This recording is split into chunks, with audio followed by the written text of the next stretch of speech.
क्या एआई इंसानों से ज्यादा चालाक हो सकते हैं? इस सवाल को लेकर हर इंटरनेट यूजर का एक अलग मत हो सकता है। इसी तरह एआई टेक्नोलॉजी को लेकर जानकारों के भी अलग अलग मत सामने आते हैं। एआई के गॉडफादर कहे जाने वाले जेफरी हिंटन एआई टेक्नोलॉजी को लेकर चिंतित हैं।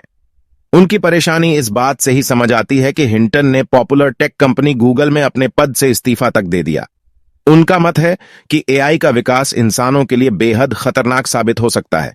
तो आइए दोस्तों जानते हैं एआई के गॉडफादर जेफरी हिंटन का क्या है मत। उन्होंने कहा इससे पहले कि एआई हमसे ज्यादा स्मार्ट हो जाएं, मुझे लगता है कि इसे विकसित करने वाले लोगों का फोकस इस बात पर होना चाहिए कि हमारा कंट्रोल एआई पर बना रहे।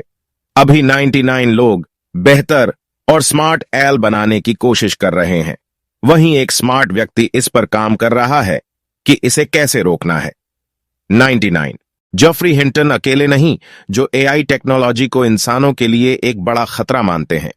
मीडिया रिपोर्ट्स की माने तो इस साल मार्च में जब ओपनआई ने GPT-4 मॉडल पेश किया तो करीब 1000 से ज्यादा शोधकर्ताओं और टेक जानकारों ने एआई के विकास पर 6 महीने तक रोक लगाने के लिए एक लेटर तक साइन कर लिया था।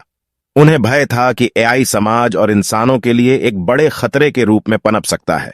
दोस्तों, माइक्रोसॉफ्ट के कोफाउंडर बिल गेट्स का क्या है मत, आइए जानते हैं। अगर एआई को सही तरीके से इस्तेमाल किया जाए तो यह हेल्थ केयर और एजुकेशन असमानता को कम करने में मदद कर सकता है। हम एआई पर भी कंट्रोल कर सकते हैं, हालांकि इसके लिए सरकार और निजी कंपनियों को साथ मिलकर काम करना होगा। वहीं दूसरी ओर समाज का एक वर्ग ऐसा भी है जो एआई को लेकर एक अलग मत रखता है। माइक्रोसॉफ्ट के को फाउंडर बिल गेट्स की ही बात करें तो वे आर्टिफिशियल इंटेलिजेंस एआई को लेकर मानते हैं कि एआई की मदद से प्रोडक्टिविटी, हेल्थ केयर और एजुकेशन सिस्टम को बेहतर बनाया जा सकता है। को फाउंडर बिल गेट्स एआई के खतरों पर भी अपने विचार साझा करते हैं। वे कहते हैं कि इंसान एआई के संभावित खतरों से निपटने के लिए तैयार है, लेकिन सवाल अभी भी यहीं अटक जाता है कि क्या एआई इंसानों से ज्यादा बुद्धिमान हो सकते हैं?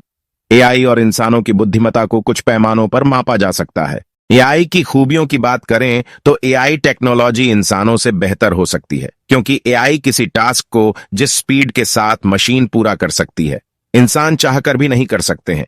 एक बड़े डेटा को कम समय में समझने और समझाने में इंसानों से कम समय लेता है। एआई की खूबी है कि इस टेक्नोलॉजी के साथ किसी भी टास्क को बार बार करवाया जा सकता है। टास्क को बार बार करवाने के बाद ही एआई के साथ एरर की संभावना कम होती है। एआई मल्टीटास्किंग में माहिर है। इंसानों की खूबियों की बात करें तो क्रिएटिविटी को लेकर एआई को इंसानों से बेहतर नहीं माना जा सकता है।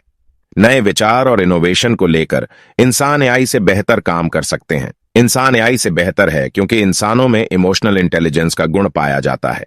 इमोशन के साथ किसी मामले के सभी पहलुओं को समझकर उस पर एक डेटा तैयार करना केवल इंसान ही कर सकता है।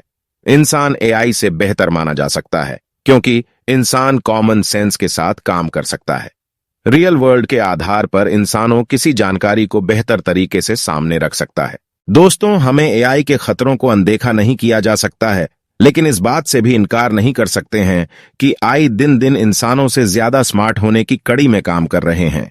हालांकि इंसानों जैसी बुद्धिमत्ता पर काम करने के लिए एआई को अभी एक लंबा समय लगेगा।